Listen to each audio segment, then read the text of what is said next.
हिंदी नाटक के उद्भव और विकास के अंतर्गत अभी तक हमने हिंदी नाटक के विकास पर चर्चा की। पिछले कार्यक्रमों में हमने भारतेंदुकालीन नाटक, जयशंकर प्रसाद के समय के नाटक और जयशंकर प्रसाद के पश्चात के नाटकों पर चर्चा की थी। भारतेंदु काल को लेकर 70-80 साल के बाद का जो नाटक सन 1960 के आसपास लिखा गया, वह एक नए कलेवर में था। उसमें एक नई रंग चेतना थी, रचना की एक नई दृष्टि थी और शिल्प के नए नए प्रयोग किए गए थे। यह वह समय था जब हिंदी नाटक को नई पहचान दिलाने की दिशा में भारतीय नाटक के अनेक कलाकार एक साथ जुड़े हुए थे। अभी तक 1960 के पूर्व जो नाटक लिखा गया था, वह रंगमंच पर अपनी पहचान बनाने के लिए सक्रिय था, किंतु पूरी तरह से उसे सफलता नहीं मिली थी। किंतु 20वीं शताब्दी के छठे दशक में मराठी के विजय तेंदुलकर ने खामोश अदालत जारी है, बांग्ला साहित्य के बादल सरकार ने इंद्रजीत, कन्नड़ के गिरीश कार्नाड ने तुगलक और हिंदी के मोहन राकेश ने आषाढ़ का एक दिन नाटक लिखा। ये चारों नाटक अपने अपने क्षेत्र में रंगमंच की दृष्टि से बहुत ही सफल रहे और इन्होंने रंगमंच की पहचान दर्शकों से कराई। अब स्थिति यह हो गई थी कि हिंदी नाटक का रंगमंच अपनी पहचान बना चुका था। इस दिशा में भारतीय भाषाओं के अन्य नाटककारों के अनुदित नाटकों ने तो अपनी सक्रिय भूमिका को निभाया ही, किंतु मोहन राकेश ने जो आषाढ़ का एक दिन नामक नाटक लिखा, वह अपने विषय वस्तु की दृष्टि से, कथ्य की दृष्टि से भी काफ़ी प्रभावशील रहा और रंगमंच पर उसका सफल मंचन हुआ। रंगमंच पर एक ही निर्देशक के द्वारा ही मंचन उसका नहीं हुआ, बल्कि अनेक निर्देशकों ने नए नए प्रयोग करके उसे मंच पर प्रस्तुत किया। यह हिंदी नाटक के लिए एक विशेष उपलब्धि रही और यह समय हिंदी नाटक के लिए एक महत्वपूर्ण समय रहा। इसमें अन्य नाटककार जो इस समय मोहन राकेश के साथ में आए, उनमें डॉक्टर लक्ष्मण लाल थे। उन्होंने मादा कैक्टस नाम का नाटक लिखा था 1956 में। उसका प्रकाशन हुआ 1959 में और 1972 में उसका परिवर्तित रूप भी सामने आया। इसी तरह से जगदीश चंद्र माथुर ने कोणार्क नाम का नाटक लिखा था, जो 1951 में प्रकाशित हुआ था।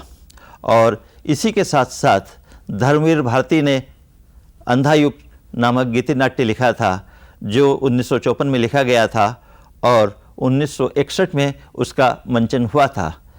मोहन राकेश का आषाढ़ का एक दिन भी इसी समय में लिखा गया और ये चारों नाटक रंगमंच पर इतनी सफलता से खेले गए कि आने वाले रचनाकारों के लिए वे एक उदाहरण बन गए।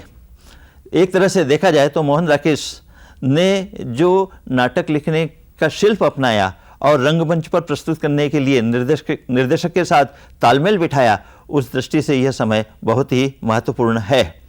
इनके नाटकों में एक बात जो देखने को मिलती है वह यह है कि बाह्य स्थूल घटनात्मक यथार्थ से हटकर इन्होंने सूक्ष्म संवेदनात्मक अभ्यंतर यथार्थ का चित्रण प्रस्तुत किया और इनके कथ्य जो थे वह आधुनिक व्यक्ति से आंतरिक संकट को और उसकी जटिल संश्लिष्टता को चित्रित करने में बहुत ही सफल रहे। इस समय नाटक और रंगमंच के बीच की खाई को पाटा गया और निर्देशक और दर्शक की सत्ता को स्वीकार किया गया। हिंदी के साथ साथ अन्य भारतीय भाषाओं के नाटकों का परहेज नहीं किया गया और उनके अनुवाद किए गए, उनकी प्रस्तुति की गई और इस समय स्त्री और पुरुष के अंतर्द्वंद्वों को बहुत अच्छी तरह से नाटकों में चित्रित किया गया। आधुनिक हिंदी नाटकों में मोहन राकेश का प्रादुर्भाव एक महत्वपूर्ण घटना है। घटना शब्द का प्रयोग यहाँ पर इसलिए किया गया है कि उन्होंने नाटक और रंगमंच की दूरी को दूर किया। हालांकि उन्होंने बहुत कम नाटक लिखे हैं, कुल मिलाकर उनके 3.5 नाटक ही हमारे सामने हैं, किंतु वे सारे के सारे नाटक रंगमंच की दृष्टि से बहुत महत्वपूर्ण हैं।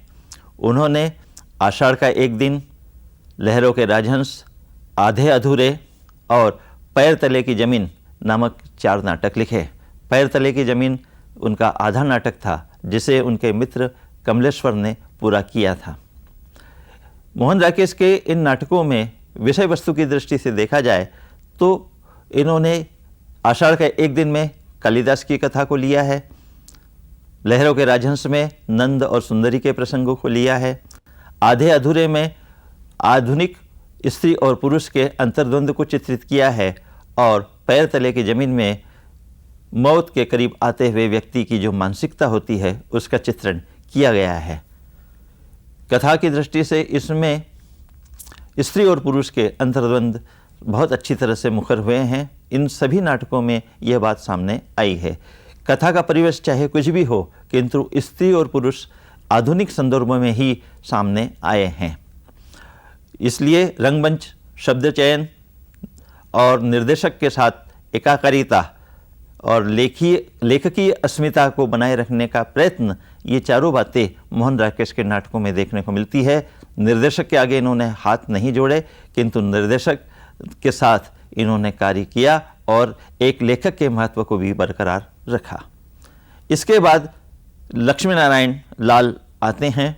इन्होंने मोहभंग, यक्ष प्रश्न, मादा कैक्टस, रात रानी, नाटक तोता मैना आदि बहुत सारे नाटक लिखे हैं और विषय वस्तु की दृष्टि से, शिल्प की दृष्टि से इन्होंने नए नए प्रयोग किए। स्त्री और पुरुषों के संबंध में भी बहुत सारे प्रयोग इनके देखने को मिलते हैं। मादा कैक्टस इनका एक बहुत प्रसिद्ध नाटक रहा है, जिसमें स्त्री और पुरुष के बीच के अंतर्द्वंद को, एक कलाकार के अंतर्द्वंद को बहुत अच्छी तरह से चित्रित किया गया है। पुरुष का यह मानना है कि स्त्री कैक्टस की तरह होती है और यदि पुरुष स्त्री कैक्टस के संपर्क में आता है तो मादा कैक्टस सूख जाता है, किंतु होता यह है कि जब स्त्री पुरुष कैक्टस के संपर्क में आती है तो वह सूख जाती है। लेखक का मानना था उस कलाकार के माध्यम से कि कोई भी कलाकार यदि आगे बढ़ता है और उसके जीवन में स्त्री आती है तो उसके कला के विकास की गति रुक जाती है, किंतु लेखक ये बतलाना चाहता है इस नाटक के माध्यम से कि स्त्री को प्रेरणा के रूप में चाहे वह व्यक्ति ले, किंतु यदि उसे उचित महत्व नहीं मिलता है तो स्त्री अंततः निराशा का शिकार होकर आत्महत्या के निकट पहुंच जाती है। यह एक बहुत अच्छा अंतर्द्वंद किया गया है और इस नाटक को प्रतीक रूप में हम यहाँ पे सामने रख रहे हैं। लक्ष्मी नारायण लाल के जो अन्य नाटक हैं उनमें भी स्त्री और पुरुष के अंतर्द्वंद को अच्छी मुखरता प्रदान की गई है। इसके बाद रमेश बख्शी आते हैं। रमेश बख्शी ने देवयानी का कहना है, तीसरा हाथी और वामाचार जैसे नाटक लिखे हैं। इनमें भी स्त्री पुरुष के संबंधों को और परंपरा से हटकर व्यक्त किया है और जो भारतीय परंपरा है स्त्री और पुरुष विवाह के बंधन में बनना चाहिए, तो उन्होंने इस परंपरा को भी त्याग दिया है और एक स्वतंत्र अस्तित्व के रूप में स्त्री पुरुषों के संबंध की चर्चा की है। मुद्रा राक्षस का नाम परवर्ती नाटककारों में विशेष रूप से देखने को मिलता है। इन्होंने भी स्त्री पुरुषों के संबंध में मनोविज्ञान का चित्रण किया है। इसके बाद सुरेंद्र वर्मा आते हैं। इन्होंने द्रौपदी, सेतुबंध, सूर्य की अंतिम किरण से सूर्य की पहली किरण तक तथा आठवां सर्ग इत्यादि बहुत ही महत्वपूर्ण और चर्चित नाटकों की सृष्टि की है। इस काल में गिरिराज किशोर, जगदीश चंद्र माथुर जिनका कोणार्क, पहला राजा और अन्य नाटक बहुत उल्लेखनीय रहे हैं, मणि मधुकर, असगर वजाहत आदि नाटककार हुए हैं। इन सारे नाटककारों ने सामाजिक परिस्थितियों, राजनीतिक परिस्थितियों और आर्थिक विकास के लिए भौतिकता से प्रेरित मनुष्य के अंतर्द्वंद का चित्रण किया है। स्त्री और पुरुषों को नई नई भाषाओं में, नई नई परिभाषाओं में और नए नए स्वरूप में गढ़ने का यत्न भी इन्होंने अपने नाटकों में किया है। इस तरह से देखा जाए तो इनके नाटक विषय वस्तु की दृष्टि से महत्वपूर्ण थे और शिल्प का प्रयोग इन्होंने इस तरह से किया है कि भारतीय आचार्यों ने जो नाटक रचना के मानदंड निर्धारित किए थे, उन्होंने उनका परिपालन तो थोड़ा बहुत किया है, किंतु पूरी तरह से उसमें बंधे नहीं और पाश्चात्य आचार्यों के द्वारा प्रतिपादित नाट्य सिद्धांतों का भी उन्होंने अनुशीलन किया है। इस तरह से इस समय जो नाटक लिखे गए हैं वे न तो पूरी तरह से भारतीय आचार्यों के द्वारा प्रतिपादित नाट्य सिद्धांतों के आधार पर है और न ही पूरी तरह से पाश्चात्य नाट्याचार्यों के द्वारा प्रतिपादित सिद्धांतों के अनुसार है। इन नाटककारों ने अपनी सुविधा के अनुसार उन नाट्य सिद्धांतों का प्रयोग किया है और इस कारण रंगमंच की आवश्यकताओं के अनुरूप उन्होंने अपने नाटकों को गढ़ा है। यह एक बहुत ही महत्वपूर्ण समय था जब इन लोगों ने एक अच्छे नाटकों की सृष्टि करके और उसे रंगमंच के निकट पहुंचाकर बहुत महत्वपूर्ण योगदान दिया। आधुनिक हिंदी नाटकों में समकालीन नाटक लिखे गए। समकालीन नाटक से तात्पर्य यह था कि इस कालावधि में जो भी नाटक लिखे गए उसमें विषय वस्तु की दृष्टि से, शिल्प की दृष्टि से और रंगमंच की दृष्टि से समय के साथ वे चले और उन स्थितियों को अपने में चित्रित करने में वे पूरी तरह से सफल रहे। इन नाटककारों में प्रयोगधर्मिता थी। वस्तुशिल्प के अंतर्गत इन्होंने अनेक प्रकार के प्रयोग किए। रंग आंदोलन से ये लोग जुड़े और रंगमंच पर उन्होंने नाटकों की सफल प्रस्तुति प्रदान की। समसामयिक परिस्थितियों का चित्रण भी इन्होंने अपने नाटकों में किया। राजनीतिक और सामाजिक यथार्थ का संदर्भ भी इन्होंने प्रस्तुत किया और इनके नाटकों में शिल्पगत नवीनता पूरी तरह से परिलक्षित हुई है, पूरे निखार के साथ उपस्थित हुई है। और एक सबसे बड़ी बात इसमें यह थी कि समकालीन नाटककार ने जो नाटक लिखे उसमें निडरता थी। वे किसी भी परिस्थिति से या परिस्थितियों के प्रभाव से डरते नहीं थे और इन्होंने अपनी बात को, चाहे वह स्त्री पुरुष के संबंध हो, चाहे राजनीति पर व्यंग हो, चाहे समाज की कुरीतियों के ऊपर कटाक्ष हो, सभी तरफ उन्होंने अपने विचारों को बहुत निर्भीकता के साथ प्रस्तुत किया है। इन नाटककारों में सबसे पहले नाम आता है भीष्म साहनी का। भीष्म साहनी ने हानुस, कबीरा खड़ा बाजार में और माधवी तथा मुआवजे नामक नाटकों की सृष्टि की। इनका एक प्रसिद्ध नाटक हानुस एक कलाकार की अस्मिता का चित्रण करता है। एक घड़ी साज है जो घड़ी बनाता है और गरीब है। वह दो सत्ताओं के बीच में पिस रहा है। एक तरफ धर्म है, एक तरफ राज्य है। राज्य के व्यक्ति चाहते हैं कि उसकी घड़ी राज्य में लगे और दूसरी तरफ धर्म चाहता था कि उसका महत्व बढ़े, किंतु इन दोनों के बीच में उस कलाकार ने अपने महत्व को, अपनी कला को और अपने फन को बरकरार रखा और इस तरह से यह नाटक रंगमंच की दृष्टि से भी, विषय वस्तु की दृष्टि से भी बहुत महत्वपूर्ण बन पड़ा है। इसके अतिरिक्त इस समय ज्ञानदेव अग्निहोत्री ने शुतुरमुर्ग नामक एक नाटक प्रस्तुत किया जो व्यंग्य नाटक के रूप में बहुत प्रसिद्ध हुआ। रमेश बख्शी ने देवयानी का कहना है, तीसरा हाथी, वामाचार और यारों के यार नामक नाटकों की सृष्टि की और ये नाटक भी रंगमंच की दृष्टि से तत्कालीन समय में बहुत चर्चित रहे। हमीदुल्लाह ने उलझी आकृतियाँ और दरिंदे नामक नाटक हिंदी साहित्य के सामने रखे। ये नाटक अपने समय के नाटकों में श्रेष्ठ कहे गए। इसके अतिरिक्त ललित कुमार सहगल, ब्रजमोहन शाह, सुशील कुमार सिंह और लक्ष्मी नारायण लाल के नाटक भी बहुत लोकप्रिय हुए।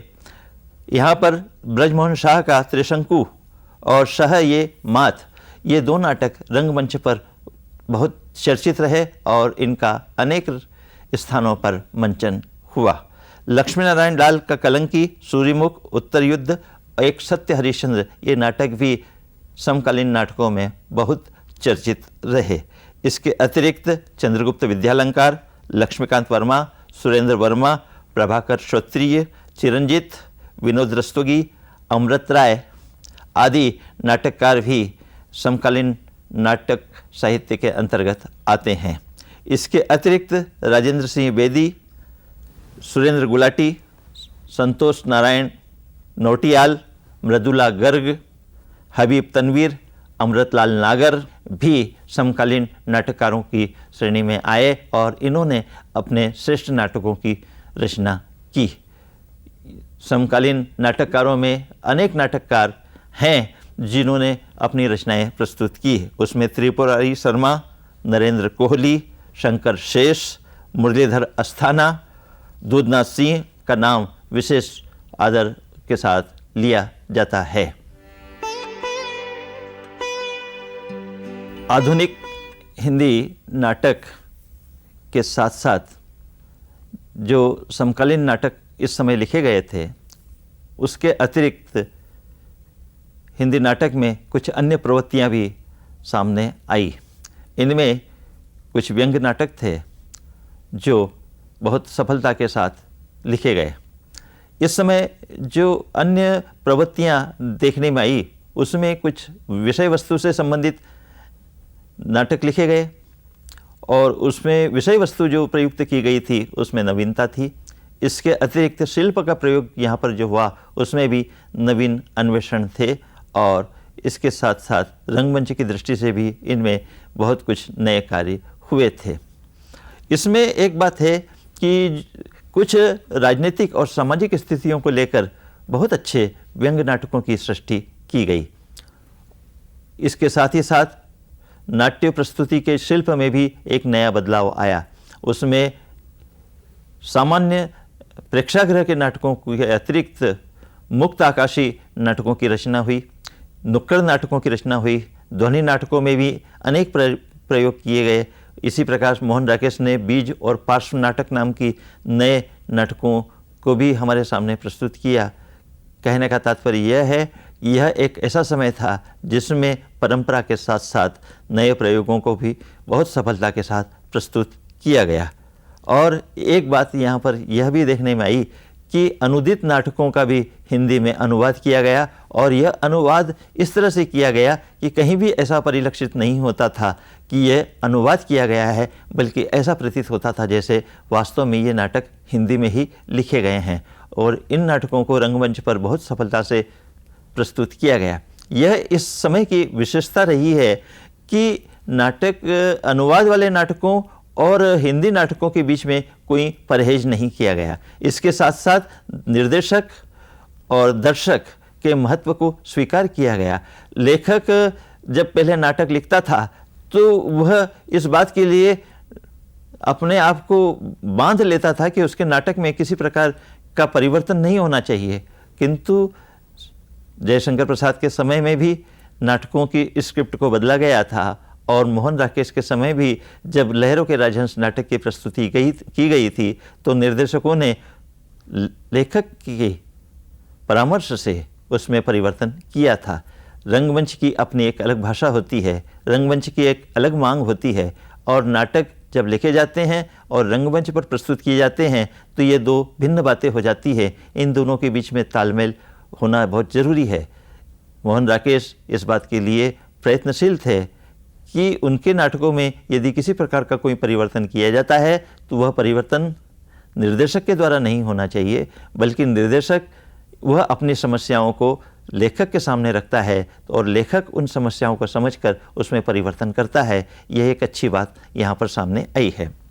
शरद जोशी इस समय व्यंग्य नाटककारों में बहुत महत्वपूर्ण रहे हैं और उन्होंने अनेक व्यंग्य नाटक लिखे हैं। उसमें उनका अंधों का हाथी तथा एक था गधा अलादात खां बहुत लोकप्रिय हुए हैं। अंधों का हाथी 1976 में जो आतंकवादी स्थितियां भारतवर्ष में निर्मित हुई थी उस समय लिखा गया था और आतंकवाद के विरुद्ध उन्होंने आवाज़ उठाई थी। और जमील अहमद नाम के व्यक्ति ने उस समय इतना साहस दिखाया था कि इस नाटक का मंचन किया गया था। इस नाटक में 4 अंधे प्रस्तुत होते हैं और एक अंधी होती है। ये 4 अंधे हाथी के 4 हिस्सों को अलग अलग रूप में प्रस्तुत करते हैं कि और उसे एक संपूर्ण हाथी मानते हैं, किंतु अंधी बतलाने की कोशिश करती है कि ये अलग अलग हिस्से जो बतला रहे हैं ये हाथी नहीं है, बल्कि चारों को मिलाने के से ही हाथी होता है। और वे लोग उससे रुष्ट होते हैं और अंधी की हत्या कर देते हैं। परंतु यह नाटक केवल इस हाथी तक सीमित होकर नहीं रह गया है। दरअसल यह प्रतीकात्मक नाटक था और इसके माध्यम से एक संदेश जो दिया गया था। सूत्रधार ने अपनी महत्वपूर्ण भूमिका इस नाटक में रखी है। उसने कहा था, अरे राष्ट्र के अंधों उठो, तुम जो भी हो, मंत्री, सचिव, संचालक, बाबू या चपरासी, नेता, पुलिस, पत्रकार, प्रोफेसर, पान वाले, मामा, चाचा, जो भी हो, सब उठो। बहुत देर से चलने वाले इस नाटक को खत्म करो। इसके पहले कि यह हाथी तुम्हें कुचलने लगे, तुम इसे अपने वश में करो।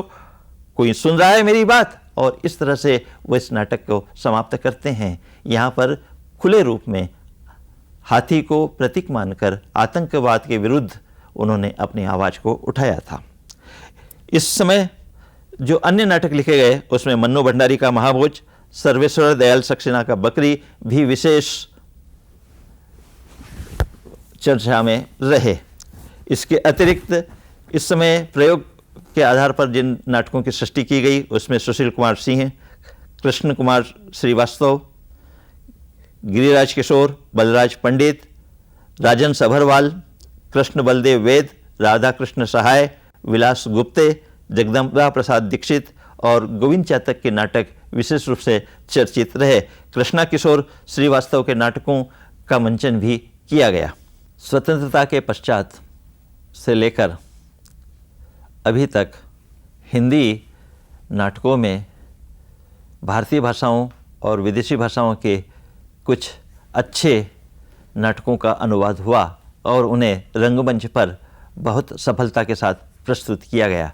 इन नाटकों की विशेषता यह है कि इसमें अनुवाद जिस शैली में किया गया वह भारतीय शैली में किया गया और हिंदी के ही नाटकों जैसा उसका आभास होता है। इस कारण दर्शकों के बीच में और रचनाकारों के बीच का जो अंतर है वह समाप्त हो गया है। वैसे भी वैश्विक भावना के कारण ये साहित्य, चाहे वह बांग्ला का हो, गुजराती का हो, मराठी का हो, किसी भी भाषा का साहित्य हो या अथवा अंग्रेजी साहित्य हो या विदेशी भाषाओं का साहित्य हो, वे सारे साहित्य अब एक परिवार के रूप में आने लगे हैं और उसका प्रभाव स्पष्ट रूप से देखा जाने लगा है।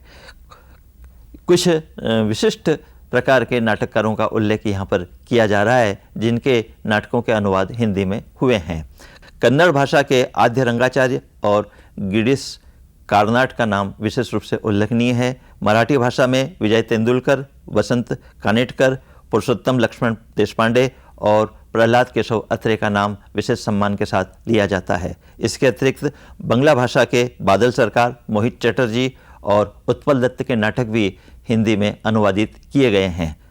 मलयालम के शंकर पिल्ले के नाटक, पंजाबी के बलवंत गार्गी, तमिल के इंदिरा पार्थ सारथी, गुजराती के मधुराय, रसिकलाल पारिक और विनायक पुरोहित के नाटकों का हिंदी में अनुवाद किया गया। उड़िया के जगन्नाथ प्रसाद दास, संस्कृत के बोधायन और शूद्रक के नाटक भी हिंदी में अनुवादित किए गए हैं। शूद्रक का नाटक मिट्टी की गाड़ी बहुत लोकप्रिय हुआ है और उसका अनेक स्थलों पर सफलतापूर्वक मंचन किया गया है। इसी तरह से संस्कृत के बोधायन के अतिरिक्त अंग्रेजी भाषा के मैक्सिम गोर्की और गोल्डानी के नाटक भी हिंदी में अनुवादित किए गए और रंगमंच पर प्रस्तुत किए गए। इसी श्रृंखला में अमोल पालेकर द्वारा प्रस्तुत जुलूस, अच्युत वजय का सोफा, चल मेरे कद्दू ठुमक ठू, महेश एल कुंचवार का गर्वो विशेष रूप से उल्लेखनीय हैं और रंगमंच की दृष्टि से ये सफल नाटक माने गए हैं।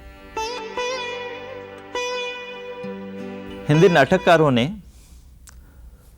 समाज से जुड़े हुए विश्व से जुड़े हुए अनेक राष्ट्रीय और अंतर्राष्ट्रीय समस्याओं को अपने कथानक का आधार बनाया है। देखा जाए तो यह कि आज का जो नाटक है वह आधुनिक नाटक नहीं बल्कि आज का नाटक हो गया है और आज के समस्याओं को अपने अंदर केंद्रित कर रहा है। आज आतंकवाद एक बहुत बड़ी समस्या है और संपूर्ण विश्व इस आतंकवाद से प्रभावित है।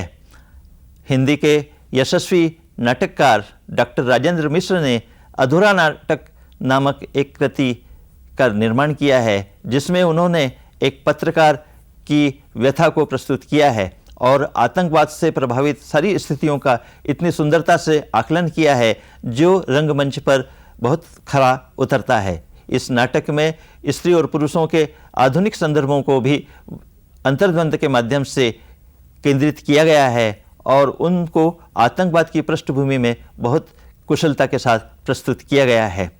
आज का जो नाटक है वह रंगमंच से एकाकार हो गया है। आज के नाटक में शिल्प के नए नए प्रयोग हो रहे हैं, जिसमें बिंब विधान, प्रतीक विधान, भाषा प्रयोग और शैलीगत प्रयोग भी हो रहे हैं। आज का नाटक बीज नाटक, पार्श्व नाटक, ध्वनि नाटक, दृश्य वैविध्य नाटक, नुक्कड़ नाटक, एकल पात्रीय नाटक आदि विभिन्न रूपों में हमारे सामने आ रहा है।